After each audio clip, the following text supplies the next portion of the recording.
ઘરે મલાઈમાંથી ઘી બધા જ બનાવતા હોય છે. તમે કઈ રીતે બનાવો છો એ મને જણાવજો.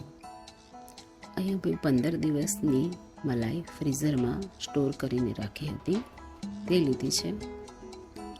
તેને એક અલગ બાઉલમાં કાઢી લેશું. અહીં આપણે મેળવવાની નથી કે વલોવવાનું નથી, ડાયરેક્ટ ઘી બનાવવાનું છે મલાઈમાંથી. મલાઈને 2 થી 3 મિનિટ ગરમ કરશું એટલે એકદમ લિક્વિડ ફોર્મમાં આવી જશે.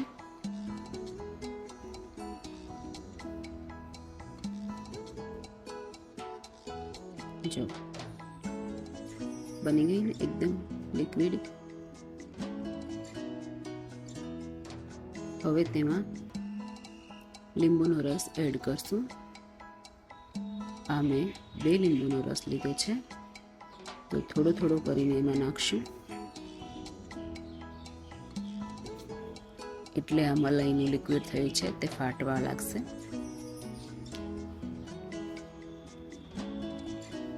આવી રીતે થોડી જ વારમાં આપણે ઘી બનાવી લઈશું.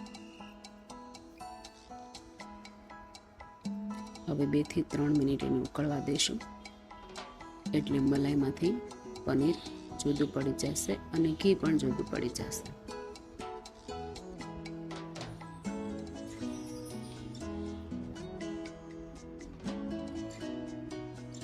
જો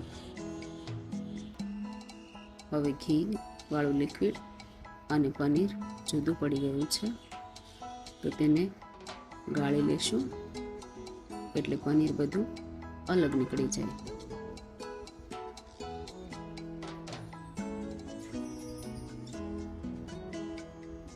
આ પનીરને તમે ફરીથી ઉપયોગમાં લઈ શકો છો, શાક બનાવવામાં કે પરોઠા બનાવવામાં. આ મારે ગાયનું દૂધની મલાઈ છે એટલે આ પતલું બન્યું છે. જો તમે થેલીનું કે ભેંસનું દૂધ લેતા હોય તો એમાં એકદમ સરસ પનીર બનશે. હવે આને 2 થી 3 મિનિટ ઘીને ઉકળવા દેશું તો વધારાનું પાણી બળી જશે અને ઘી તૈયાર થઈ જશે. છે ને ઇઝી રીત. વધીને 10 થી 15 મિનિટમાં મલાઈ મેળવ્યા વગર કે માખણ વલોવ્યા વગર આપણે ઘી સરળતાથી બનાવી લઈશું. તમને આ રેસીપી ગમી હોય તો લાઈક કરજો, કમેન્ટ કરજો અને સબસ્ક્રાઈબ કરજો. જય શ્રી રામ.